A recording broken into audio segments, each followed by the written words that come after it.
Cuánto anhelo yo verle, libre de pena y de turbación.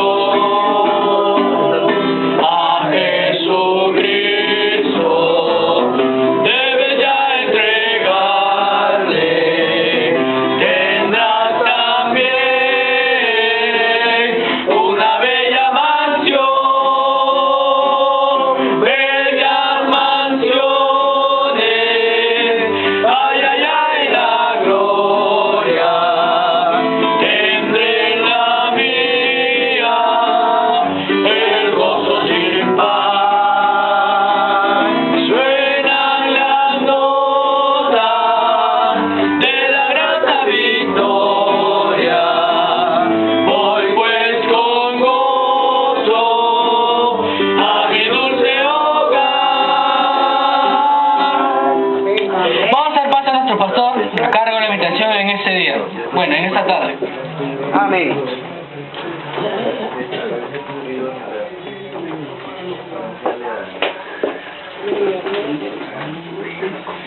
Bien, hermanos, buenas noches.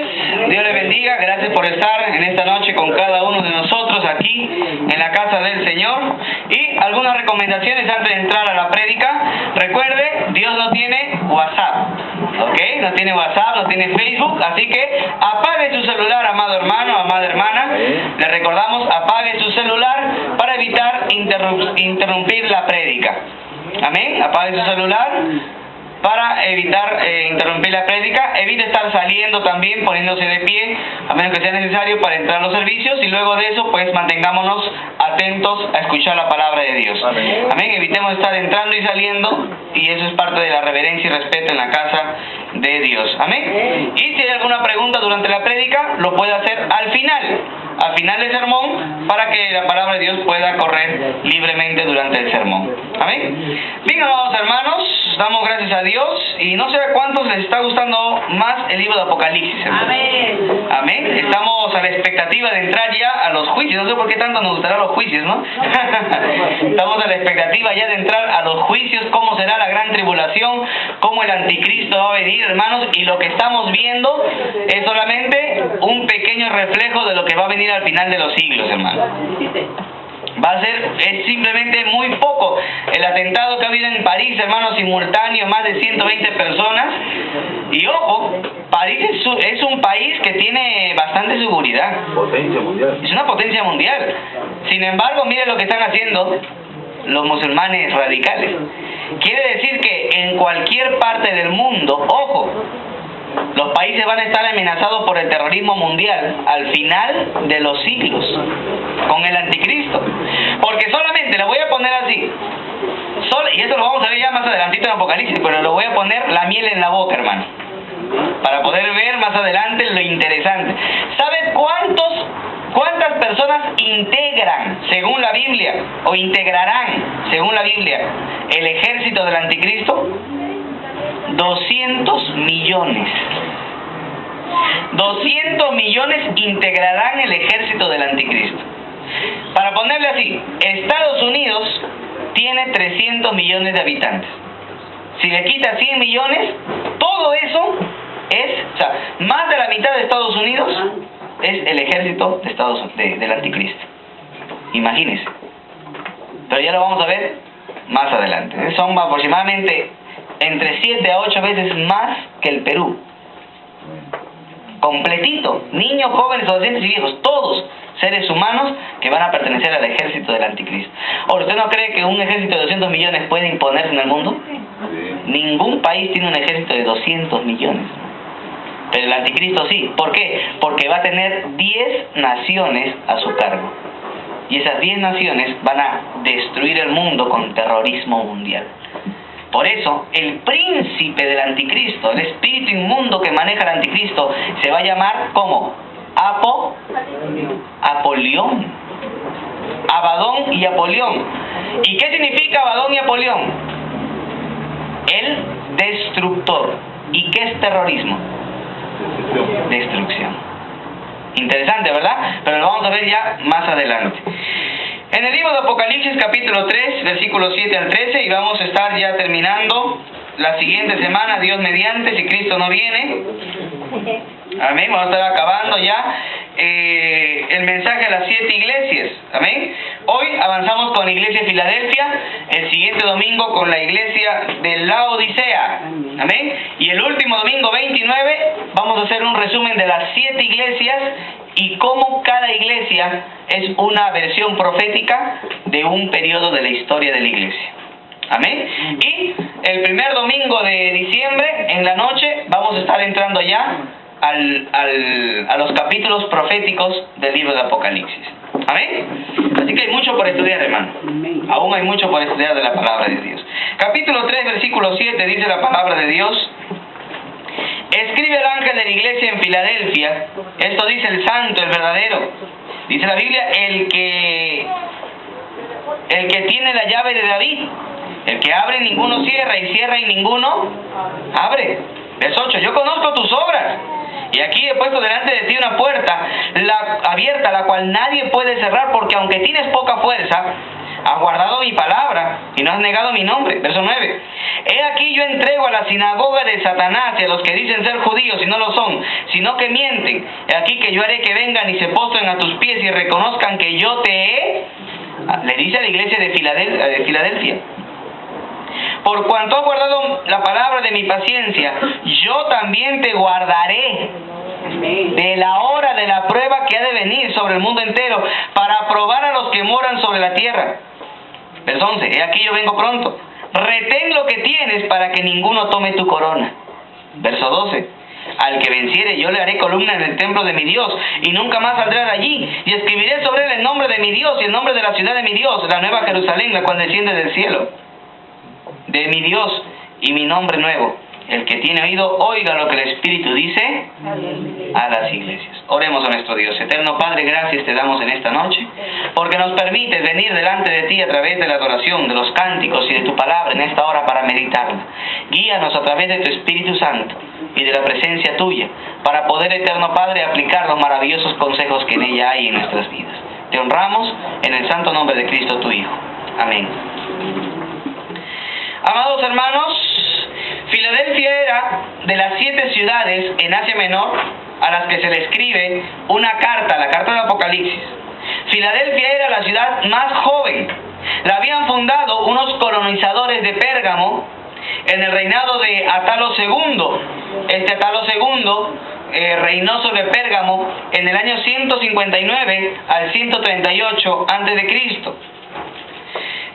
Filadelfia viene del griego Filadelfos, que significa en griego el que ama a su hermano. Así que acá podríamos poner Iglesia Evangélica Bautista Calvario Filadelfia, ¿verdad? Porque acá amamos a los hermanos, ¿o no? Amén. Amén. Amamos a los hermanos, ¿verdad? Entonces, allí el nombre Filadelfia viene de Filadelfos, que significa el que ama a su hermano. Y tal era el amor del rey Átalo II a su hermano Eumenes, que él mismo, Atalos, se llamó Filadelfos, el que ama a su hermano. O sea, tanto era su amor hacia su hermano Eumenes, que él mismo se llamó Filadelfos. Y de él, del rey Atalos, del sobrenombre que él se puso, la ciudad tomó el nombre de Filadelfia. Amados hermanos, esta ciudad estaba situada entre las fronteras de 3 regiones: la región de Misia, de Lidia y de Frigia, ¿ya? Algunos dicen, yo soy de Misia. No, es una región de Misia allá en Asia Menor, ¿no? Misia, Lidia y Frigia. Pero no fue fundada para ser una ciudad de guarnición. Ojo, esta ciudad, la ciudad de Filadelfia, no fue fundada para ser una ciudad de refugio, de guarnición del ejército del Imperio Romano, sino que esta ciudad fue una ciudad clave para el Imperio Romano. ¿Por qué?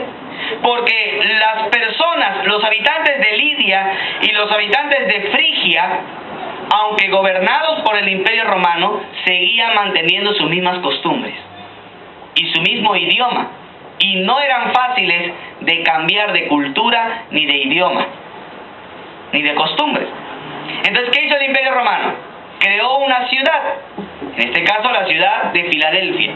Y esta ciudad, como estaba en esta región particular de frontera a estas tres regiones que no cambiaban su cultura, ni sus costumbres, ni su lengua, era la ciudad encargada de poder, por decirlo así, cambiar las costumbres, helenizar a los habitantes de estos lugares. O sea, ¿a qué me refiero con helenizar? Cambiarles las costumbres por las costumbres griegas. Eso significa helenizar. Costumbres griegas que ya el Imperio Romano había adoptado siglos anteriores. Y hermanos, Filadelfia hizo tan bien, pero tan bien su trabajo de transformar la mentalidad de estas personas, que en el año 19 después de Cristo, los de Lidia ya habían olvidado su propia lengua y ahora hablaban el griego y el latín como todos los romanos. O sea, habían hecho tan bien su tarea de hacer conversos al helenismo que pues ya la mayoría de Lidia hasta había olvidado su idioma. Y poco le faltaba para ser completamente griegos, sometidos al Imperio Romano, aún en la cultura. Cuando Cristo resucitado le dice a la iglesia en Filadelfia que tenía una gran puerta abierta, se refiere a que tenía la posibilidad, Filadelfia, de poder expandir la cultura del Evangelio. Así como anteriormente, otrora, esta ciudad había podido expandir la cultura griega por medio del Imperio Romano a las regiones donde aún no se habían helenizado, Cristo le dice ahora a la iglesia en Filadelfia que tenía una tarea mucho mejor, y era la de poder expandir el Evangelio de Cristo a muchos lugares. Amén. Así que hermanos, Filadelfia ya había extendido anteriormente a muchos lugares las ideas griegas, pero ahora se le estaba presentando una gran oportunidad mucho más gloriosa, y era la de llevar el mensaje de amor de Jesucristo a todos los que aún no le conocían. En medio de esta ciudad, hermanos, había una iglesia. Uno llegaba a la iglesia de Filadelfia, uno llegaba a la ciudad de Filadelfia, y lo primero que encontraba en la ciudad era Primera Iglesia Bautista de Filadelfia, y ahí estaban los hermanos congregados adorando al Señor. Bien, amados hermanos, vamos a ver número 1, el elogio a la iglesia. Número 1, vamos a ver el elogio a la iglesia. ¿Quién es el autor? ¿Cómo se llama a sí mismo? ¿Cómo se autonombra el autor de la carta? Versículo 7. Esto dice el santo, el verdadero, el que tiene la llave, el que abre y ninguno cierra, y cierra y ninguno abre. ¿Por qué se llama el santo? Recuerde que la palabra santo significa separado. ¿Y por qué a Dios se le llama santo? Porque Él está a un grado, una distancia completamente distinta a la del hombre. Él vive en absoluta santidad. Amén. Por eso se le llama el santo. El santo. Porque Él vive en un grado, en una altura. La Biblia dice en el libro de Isaías que Él vive en la altura y en la santidad. Amén. Entonces Él es llamado el santo. Y este título era un título que solo se le aplicaba al Dios de Israel. Era un título exclusivo del Dios de Israel. En el libro de Isaías capítulo 6 versículo 3, la palabra de Dios dice que cuando Isaías entró al templo, vio un trono alto y sublime, y que las faldas de este personaje llenaban el templo, y los ángeles decían: Santo, Santo, Santo. Entonces, el título de santo es aplicado únicamente en el Antiguo Testamento al Dios de Israel. Santo, santo, santo, Jehová de los ejércitos, toda la tierra está llena de su gloria. En el libro de Isaías capítulo 40 versículo 25, la palabra de Dios nos agrega más información y dice de la siguiente manera. Salmos 40, 25. ¿A quién pues me haréis semejante o me compararéis, dice el santo? Entonces, el santo es un título exclusivo del Dios de Israel. Amén. En el libro de Isaías 43, versículo 15, la Biblia agrega más información. Yo, Jehová, santo vuestro, creador de Israel, vuestro rey. Entonces, la palabra santo era un título que solamente se le aplicaba al Dios del Antiguo Testamento. ¿Y cómo se autonombra Cristo cuando da la revelación a la iglesia de Filadelfia? El santo. Entonces, ¿qué quiere decir? Que Él es el mismo Dios del Antiguo Testamento. Amén. Porque nadie tiene la autoridad de usurpar los títulos y los cargos de Dios, a menos que sea Dios. Amén. Entonces Jesucristo se presenta como el santo. Cristo es el santo, es Dios mismo venido en la carne, hecho hombre. pero también se llama el verdadero, el santo y el verdadero. Y la palabra verdadero en el griego allí es aletinos, que significa lo verdadero frente a lo irreal. Lo verdadero frente a lo irreal. Quiere decir que cuando Cristo se llama a sí mismo el verdadero, es porque en Cristo se encuentra la realidad de la vida. En Cristo se encuentra la realidad de la vida. Quiere decir que fuera de Cristo lo demás que es ilusión pasajera.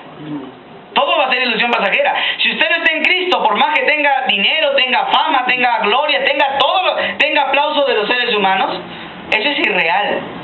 Bien dice el himno, es un vano oropel. Eso no sirve de nada.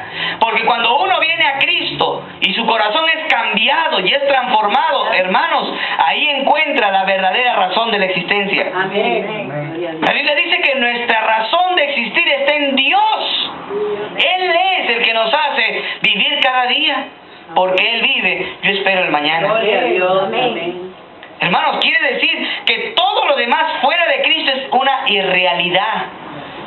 Es vanidad, son cosas efímeras, pasajeras. Pero cuando uno viene a Cristo, encuentra la verdadera razón de la existencia. Encuentra la realidad, porque Él es el verdadero. Amén. Él es la misma verdad hecho hombre. Y la Biblia todavía agrega acerca de Cristo: el que tiene la llave de David, el que abre ninguno cierra, y cierra y ninguno abre. ¿A qué se refiere la Biblia cuando dice que tiene la llave de David? ¿La llave es símbolo de facultad o no? Sí. Isaías capítulo 22, versículo 22. Isaías capítulo 22, versículo 22, dice la palabra de Dios de la siguiente manera. 22, dice la Biblia: y pondré la llave de la casa de David sobre su hombro, y abrirá y nadie se cerrará, y cerrará y nadie abrirá. Cuando yo le digo a usted, por ejemplo, vaya a mi casa, uy, muchas gracias. Usted llega a mi casa, pero no se siente en toda la libertad, ¿o sí? No, ¿verdad? Pero ¿qué pasa si le digo, hermano, no voy a estar en mi casa, por favor, cuídeme, y le doy las llaves? Uy, sí, qué bendición, hermano. Usted entra a mi cuarto y pone a saltar encima de mi cama, ¿no? ¿Verdad? ¿Por qué? Porque tiene la libertad. Entonces, las llaves son símbolo de ¿qué? De autoridad. Símbolo de libertad, símbolo de autoridad. Y Jesús es el único que tiene las llaves de David. ¿Y cuáles son esas llaves de David? ¿Cuál era la ciudad de David? Jerusalén. Entonces, cuando la Biblia habla de las llaves de David, se refieren a la nueva Jerusalén. Hay una nueva Jerusalén que Dios tiene para nosotros, amén. Amén. Y esa nueva Jerusalén va a descender del cielo. Y usted y yo ya tenemos entrada en esa Jerusalén. Cuando usted aceptó a Cristo, hermanos, desde antes de que usted aceptara a Cristo ya, Dios ya había hecho la nueva Jerusalén para que usted y yo vivamos. Hermanos, ya tenemos nuestro cuartito ahí en el cielo. Y eso va a descender, hermano, no se preocupe, usted ya está seguro en las manos de Dios. Sí o sí nos vamos a la nueva Jerusalén, amén. Sí o sí nos vamos, así que no se preocupe, hermano, viva cada día sabiendo que sí o sí vamos a llegar a la nueva Jerusalén. Y está allá. ¿Por qué? Porque el que tiene las llaves es nuestro Señor. Él tiene la facultad de abrir la puerta de la ciudad a nosotros y nos dice, entren, porque han creído en mi nombre. Él es el que tiene las llaves, el que cierra y ninguno abre. Si Cristo cierra la puerta de la nueva Jerusalén, nadie más entra. Y si Él la abre para que usted y yo entremos confiadamente, porque Él tiene las llaves. Amén. Amén. Él tiene el poder, Él tiene la facultad de abrir y cerrar. Él es el único camino hacia Dios a través de la nueva Jerusalén. ¿Cuál fue el mensaje que Dios le dio? Versículo 8. Yo conozco tus obras. Y aquí he puesto delante de ti una puerta abierta a la cual nadie puede cerrar, porque aunque tienes poca fuerza, has guardado mi palabra y no has negado mi nombre. ¿Qué quiere decir la palabra de Dios cuando dice que tenían una puerta abierta? ¿Qué quiere decir la Biblia cuando dice que tienen una puerta abierta? Primera de Corintios, capítulo 16, versículo 9. En el libro de Primera de Corintios, capítulo 16, versículo 9, la palabra de Dios dice, hablando del apóstol Pablo: porque se me ha abierto puerta grande y eficaz, y muchos son los adversarios. A Pablo se le había abierto una puerta para poder predicar la palabra de Dios. Y esa puerta que Dios había abierto, lamentablemente tenía muchos adversarios allí. ¿Ve? Entonces, cuando la Biblia habla de una puerta abierta, se refiere a la posibilidad de hacer la obra misionera. Misionera. Mire lo que dice, por ejemplo, seguimos agregando información. 2 de Corintios 2:12. 2 de Corintios 2:12. Dice la palabra de Dios: cuando llegue a Troas para predicar el evangelio de Cristo, aunque se me abrió puerta en el Señor, no tuve reposo. ¿Ve? O sea, Dios había abierto una puerta grande a Pablo. ¿Y esa puerta grande qué significa? La posibilidad de hacer la obra misionera. La obra misionera en otro lugar. Miren lo que dice Colosenses 4:3. Colosenses capítulo 4, versículo 3. La palabra de Dios dice de la siguiente manera. Dice: orando también al mismo tiempo por nosotros, para que el Señor nos abra puerta para la palabra, a fin de dar a conocer el misterio de Cristo, por el cual también estoy preso. ¿Ve? Entonces, cuando Dios dice que esta iglesia tenía una puerta abierta, ¿qué estaba diciendo? Que tenía la posibilidad de hacer misiones. Era una iglesia que tenía la posibilidad de evangelizar a otros pueblos, era una iglesia misionera, como Calvario. Amén. Uy, no han escuchado, son dos iglesias, creo. Era una iglesia misionera como Calvario. Amén. Amén, hermano. Era una iglesia que Dios le había abierto una puerta grande para hacer misiones.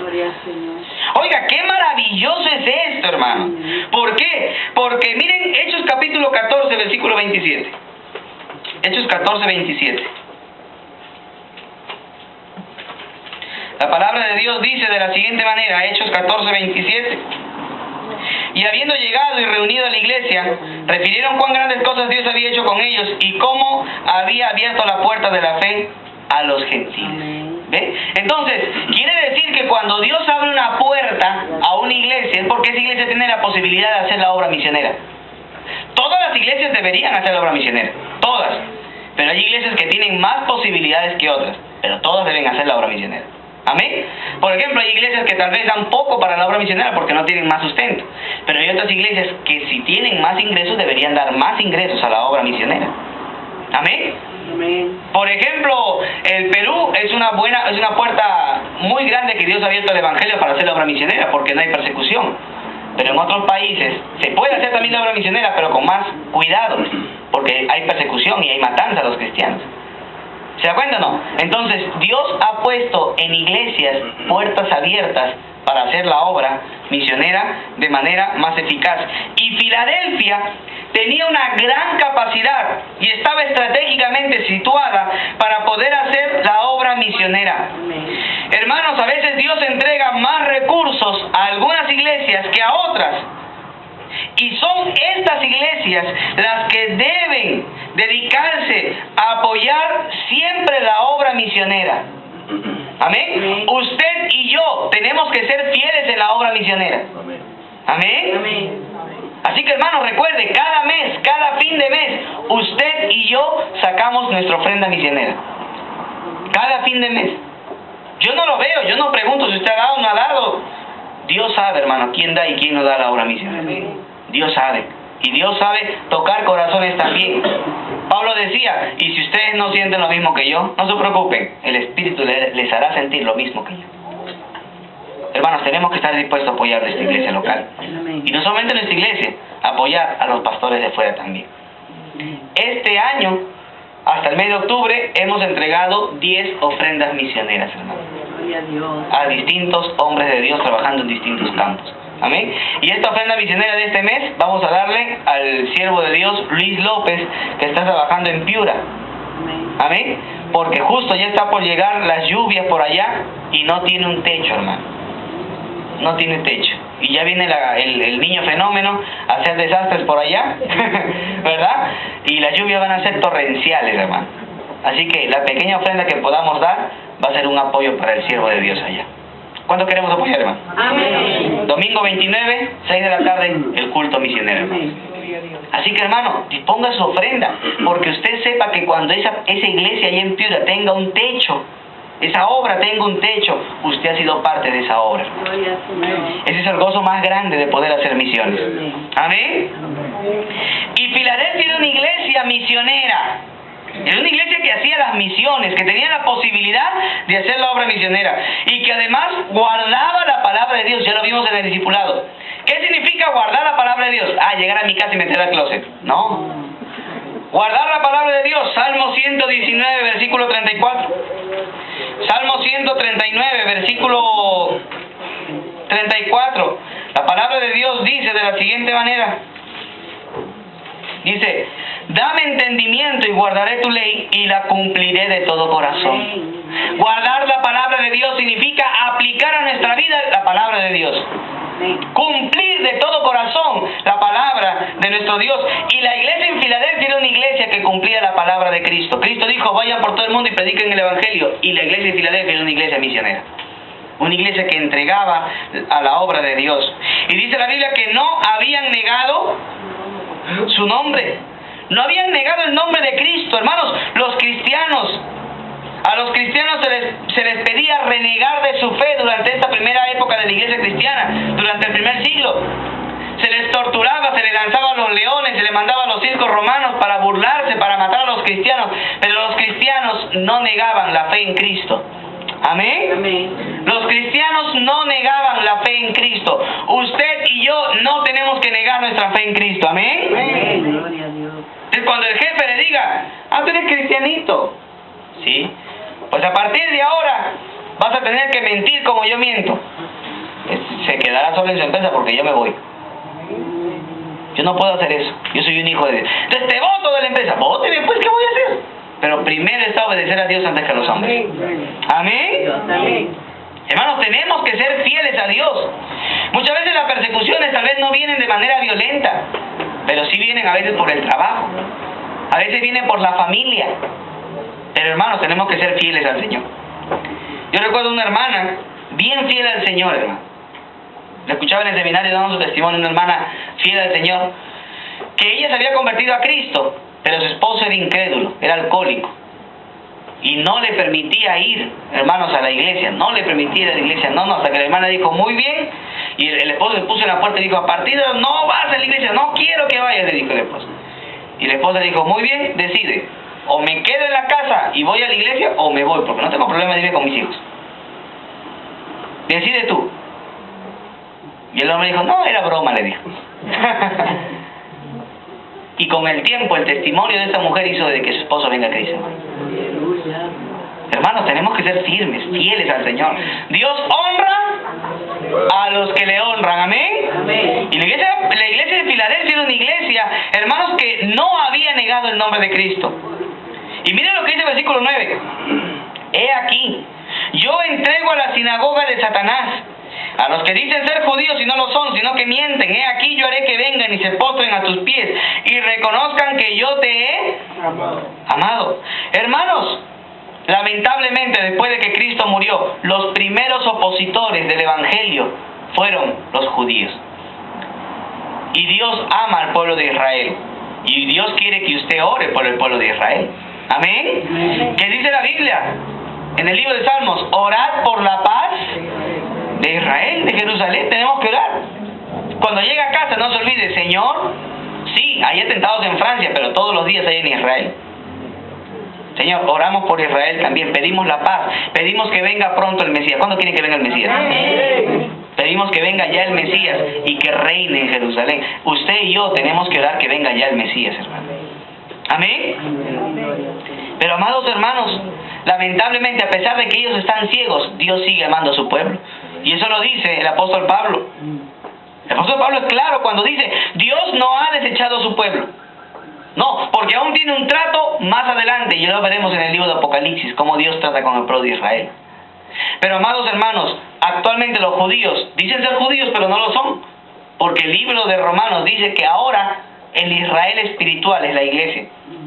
Pero cuando ese Israel espiritual se complete, todo Israel sea salvo, el Israel espiritual, entonces vendrá el libertador de Sión a libertar al pueblo de Israel físico, al pueblo de Israel allí en el Medio Oriente. Amados santos de Dios, Dios le había prometido al pueblo de Israel que todas las naciones vendrían y se postrarían delante de ellos. Libro de Isaías, capítulo 60, versículo 14. Isaías, capítulo 60, versículo 14, dice la palabra de Dios de la siguiente manera.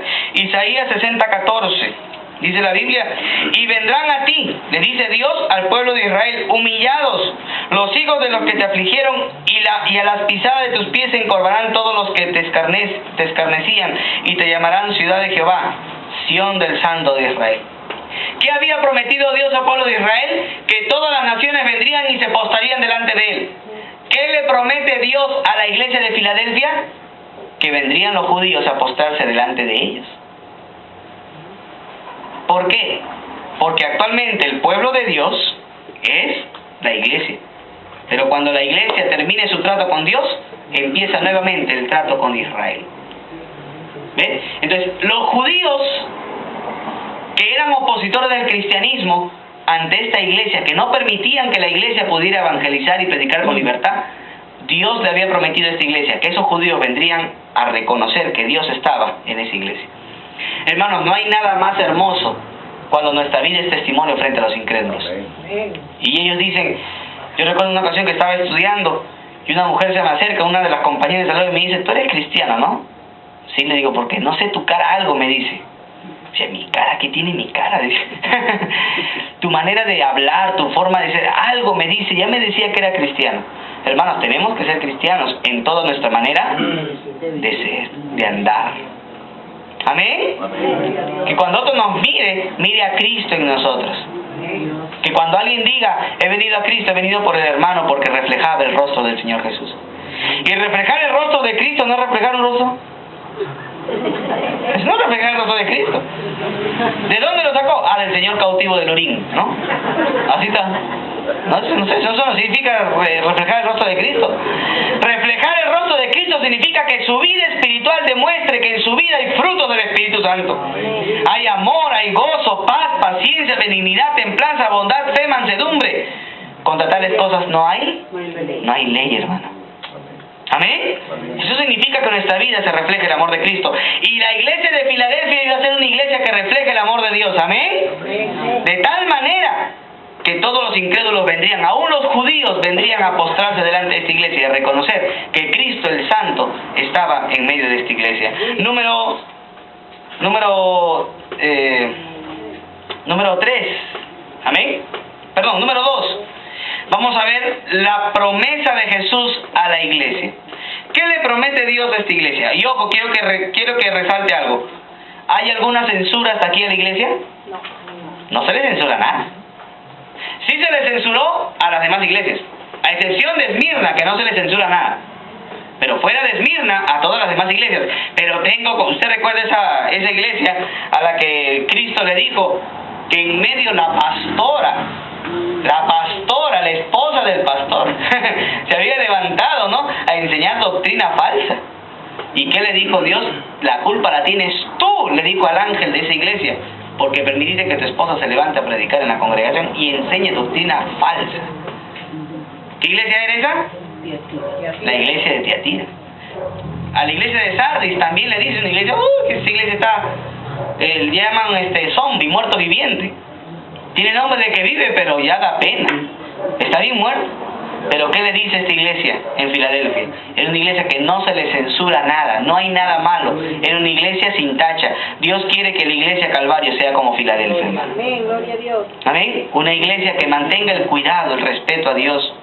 Versículo 10, miren lo que Cristo le promete. Por cuanto has guardado la palabra de mi paciencia, yo también, dice la Biblia, te guardaré de la hora de la prueba que ha de venir sobre el mundo entero, para probar a los que moran sobre la... ¿Qué le promete Dios? ¿Qué le promete Cristo a la iglesia? Que los iba a guardar de la hora de la prueba. Amados hermanos, dentro de la iglesia cristiana, dentro de los cristianos, existen 4 formas de interpretar los eventos del fin. 4 formas. Existen los pretribulacionistas. ¿Ya? ¿Quiénes son los pretribulacionistas? Este grupo de hermanos, porque son hermanos, este grupo de hermanos cree que Cristo va a venir a raptar a la iglesia antes de la gran tribulación. Son los pretribulacionistas. Antes, tribulación. Antes de la tribulación, Cristo rapta a su iglesia. ¿Ok? Existen los otros hermanos llamados los mesotribucionalistas. ¿Qué dicen ellos? Que a la mitad de la tribulación, Cristo viene a raptar a su iglesia. Entonces la iglesia pasa la mitad de la tribulación y la otra mitad no. Esos son los hermanos mesotribucionalistas. Hay otros hermanos que son post-tribucionalistas, que creen que terminando la gran tribulación, que la iglesia va a pasar los 7 años, ahí recién se van al cielo y viene el rapto, ¿no? Y hay otros creyentes que creen que van a haber 7 raptos durante el final de las épocas, ¿no? Pero hermanos, aunque en la iglesia cristiana hay bastante de estos grupos, ¿no? Nosotros, los de esta iglesia, somos pretribulacionistas. Nosotros somos pretribulacionistas porque creemos la promesa de Jesús, que allí está en el versículo 10, no pasarán la hora de la prueba. Seremos sacados de la hora de la prueba. Seremos guardados de la hora de la prueba. ¿Amén? Así que ese versículo es importante, márquelo, subráyelo, para que demuestre de que no vamos a pasar el tiempo de la gran tribulación. ¿Amén? Primera de Tesalonicenses, capítulo 5, versículo 9. Primera de Tesalonicenses, capítulo 5, versículo 9. La palabra de Dios dice: porque no nos ha puesto Dios para ira, sino para alcanzar salvación por medio de nuestro Señor Jesucristo. Así que no vamos a tener la ira de Dios. ¿Y la ira de Dios va a ser derramada sobre la gran tribulación o no? Sí. Y como no hemos sido puestos para ira, recuerde, usted y yo no vamos a pasar la gran tribulación. Amén. Ahora, que hayan hermanos que digan, no, que sí, bueno, hermano, si quiere quedar, quédese pues ya. Estoy tanto que sí, quédese pues, hermano. Pero yo me voy con Cristo el Señor. Nos vamos porque no hemos sido puestos para ira. Bien clarito dice la palabra de Dios. Así que Cristo le dijo, por ser fiel, te guardo de la hora de la prueba. No vas a pasar la hora de la prueba. Somos la iglesia, somos como la iglesia de Filadelfia, fieles al Señor, no vamos a pasar la hora de la prueba. Así que esos 7 años de juicio, nosotros vamos a estar arriba en el cielo. Ya lo vamos a ver, hermano. Gloria a Dios. Ya lo vamos a ver. Amén. Así que esa es la promesa que Dios le hace a la iglesia. Mira el versículo 11. He aquí yo vengo pronto. Retén lo que tienes para que ninguno tome tu corona. Hermanos, Cristo viene pronto. Amén. Y si Cristo viene pronto, hay algunas advertencias que Cristo nos ha dejado. Mateo 24, versículo 48. Mateo 24, versículo 48. Advertencia, Cristo viene pronto. Versículo 48 dice, Mateo 24, pero si aquel siervo malo dijera en su corazón, mi Señor tarda en venir, y comenzara a golpear a sus consiervos y a comer y a beber con los borrachos, vendrá el Señor de aquel siervo en aquel día que éste no espera y a la hora que no sabe, y lo castigará duramente y pondrá su parte con los hipócritas. Allí será el lloro y el crujir de dientes. Cristo viene. Primera advertencia, tenga cuidado de cómo anda. Amén. Ahí hay un principio claro. Cristo viene y nos va a sorprender en medio de lo que estemos haciendo. De repente usted ya está que ve, no está mi papá, no está mi mamá, no está el esposo, no está la esposa, el pastor no va a venir hasta las 5, va y prende la música mundana, que levanten la mano los que se van al infierno. De repente está que levanta el volumen y ¡pum! Viene Cristo. No, se va con el Señor, pero en el cielo, ahí va a ser el lloro y el crujir de dientes. Ahí, cuando Dios le diga, muy bien, hijito, pasa adelante. Yo me imagino, ¿no? Un creyente pasando delante del trono de Cristo.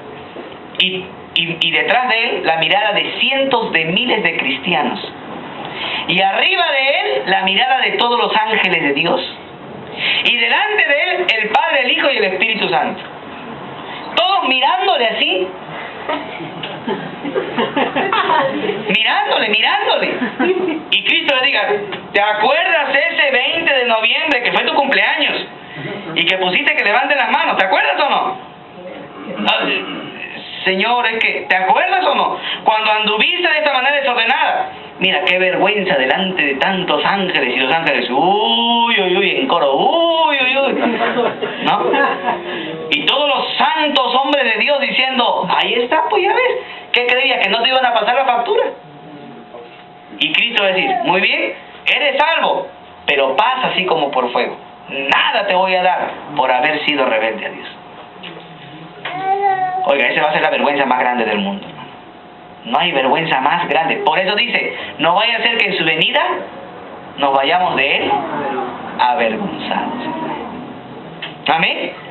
Que tengamos que ir a encontrar con Él, porque nos vamos a encontrar con el Señor, hermano. ¿Cuántos dicen amén? Amén. Y nos va a juzgar. Amén. Así que cuidado, hermano. Por eso la Biblia dice, ten cuidado de cómo andas, porque Cristo viene. Y Cristo le dice a la iglesia, cuidado cómo vayan andando, porque a cada uno voy a pagar según sus obras. Y si no mereces nada, nada te voy a dar. Y si mereces una corona te voy a dar. Así que cuidemos nuestra manera de andar. Santiago capítulo 5, versículo 8. Santiago capítulo 5, versículo 8, la palabra de Dios dice de la siguiente manera. Tened también vosotros paciencia y afirmad vuestros corazones, porque la venida del Señor se acerca, hermanos. Recomendación, Cristo viene, amén. Amén. Tenemos que ser pacientes y afirmar nuestros corazones, porque Cristo ya está para venir. Amén. Afirme su corazón, tenga cuidado de cómo anda, porque Cristo viene. Y por último, Hebreos 10:25. Este me encanta, hermano. Hebreos 10:25. No dejando de congregarnos, como algunos tienen por, sino exhortándonos, y tanto más cuando veáis que aquel día, cuidado, hermano que no congrega, hermana que no congrega, cuidado. ¿Qué dice la Biblia? Cristo viene. Y si viene el día en que Cristo venga a recompensar a cada uno según sus obras, hay que congregar, porque el no congregar es un pecado. Amén. No congregar es un pecado.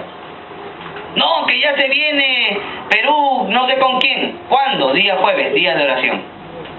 No viene el hermano por estar viendo Perú, Chile, Perú, Uruguay, Perú, Paraguay, Perú, Brasil. No, no viene, o viene el martes, o el jueves, o el peor domingo, hermano.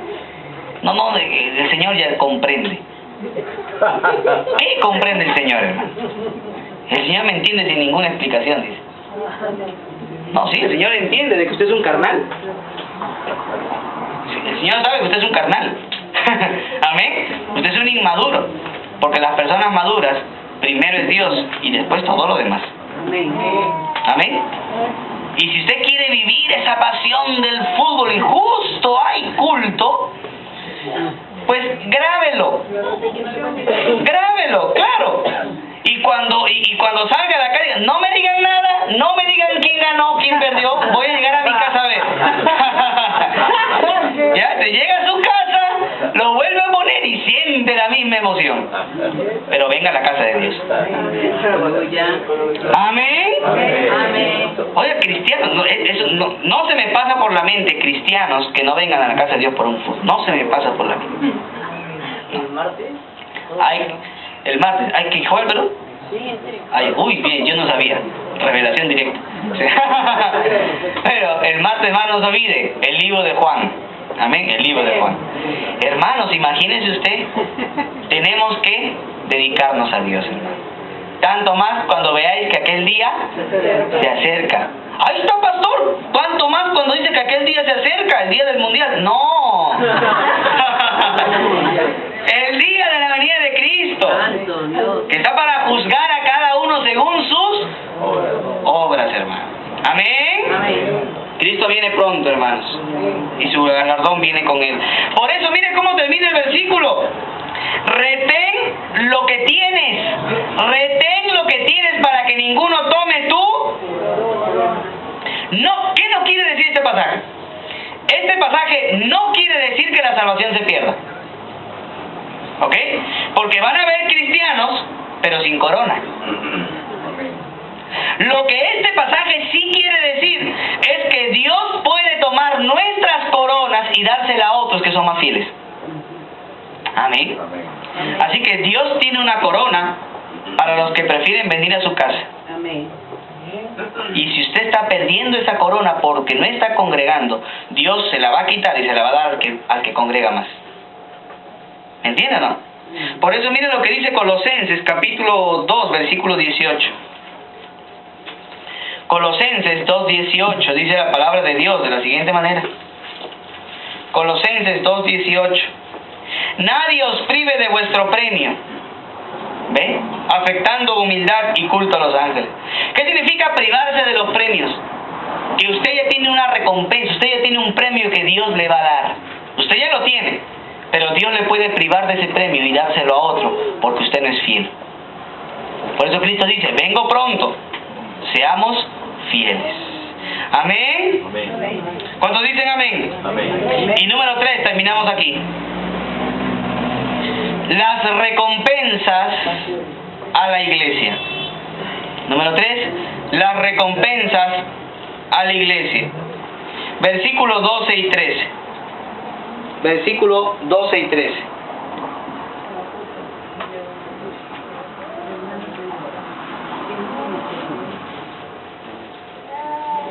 Las recompensas a la iglesia. Dice, al que venciere, yo le haré columna en el templo de mi Dios, y nunca más saldrá de allí. Y escribiré sobre él el nombre de mi Dios y el nombre de la ciudad de mi Dios, la nueva Jerusalén, la condesciende del cielo de mi Dios, y mi nombre nuevo. El que tiene oído, oiga lo que el Espíritu dice a las iglesias. ¿Cuál es la primera recompensa que Dios le va a dar a un creyente fiel? Ser columna en el templo de Dios. ¿Qué significa ser columna? Un sostén, un soporte. Pero mire cómo la Biblia utiliza la palabra columna también. En el libro de Gálatas 2:9. Gálatas capítulo 2 versículo 9. La palabra de Dios dice, y reconociendo la gracia que me había sido dada, Jacobo, Cefas y Juan, que eran considerados como columnas, nos dieron a mí y a Bernabé la diestra en señal de compañerismo. Pedro, Juan y Jacobo eran ¿qué? Columnas de la iglesia. Cuando la palabra de Dios usa el término columnas a personas, se refiere a que son personas importantes o personas reconocidas. ¿Qué quiere decir? Que en el cielo van a haber niveles también. Se van a ver cargos. ¿Ve? Entonces por eso dice que a uno se le da más premio y a otro se le da ¿qué? Menos premio.